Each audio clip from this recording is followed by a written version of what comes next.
నల్గొండ జిల్లా మాడులపల్లి మండలం Cheruvupalli village sir మాది. గోసుల నాగరాజు అనే వ్యక్తి మా ఇల్లు చెరువుపల్లి కాడ విలేజ్లో 219 గజాలు కబ్జా చేసుకుని సార్ మాది కబ్జా చేసుకుని మేము హైదరాబాద్లో బతుకొచ్చినాం సార్. మేము ఇప్పటికి ఇది 4 సార్లు వచ్చినాం సార్. మేము ఇక్కడ న్యాయం జరుగుద్దని ఇక్కడ ప్రజావాణికి వచ్చినాము. మాకు ఇంతవరకు న్యాయం జరగలేదు. కలెక్టర్ ఆఫీస్ కాడికి పోయినాము, జేసీ కాడికి పోయినాము, ఆర్డీఓ కాడికి పోయినాము, ఎస్పీ కాడికి పోయినాము, డిఎస్పీ కాడికి పోయినాము. ఎవరి కాడికి పోయినా న్యాయం జరగక మళ్ళీ ఇక్కడికి వస్తే మొన్న ఒక మేడం ఇలా కలెక్టర్ మేడం ఒక ఆమె నేను 27th నాడు వస్తే ఈరోజు రమ్మని చెప్తే ఈరోజు ఏదో ఎలక్షన్ కోడ్ ఉంది రావద్దని చెప్పారు సార్. మేము నల్గొండకి వెళ్ళి వచ్చినాము.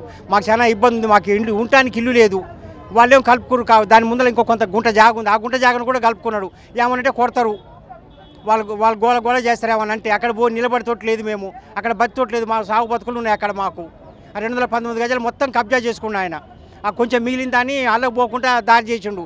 మొన్న ఆర్డీఓ కాడిపోమంటే ఆర్డీఓ కాడిపోయినా, కలెక్టర్ కాడిపోతే కలెక్టర్ కాడిపోయినా, డిస్టిక్ పంచాయతీరాజ్ కాడికి ఆయన కాడిపోతే మా కాడి ఎవ్వరు తిరగని చోట్లేదు సార్. మేము అలిచిపోయినాం, మా వల్ల కాదు సార్. ఇక ఆ డీజీపీ కాడికి కూడా పోయినా, నేను ఐజీ కాడికి పోయినా. నేను ఎస్ఐని పంపించి ఏం చేశారు? ఏం చేయలేదు. ఆయన వచ్చి చూసుకుంటూ కొలవంటే కొలవలేదు. వాళ్ళ గొలుసని పోలేదు. మాది గొలం అన్నారు, మాది కూడా గొలం అన్నాం మేము.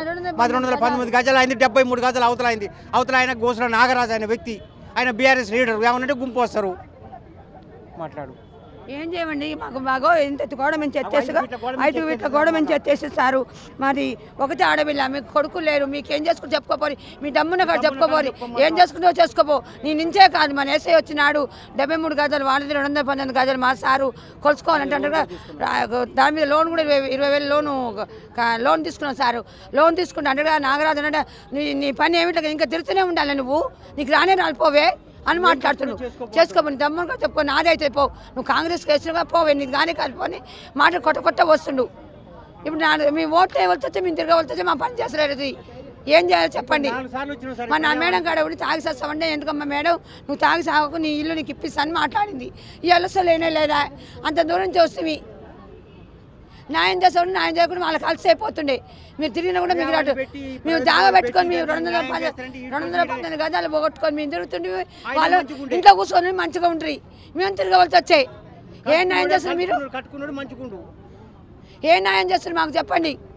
తిరిగి చేస్తుంది మీ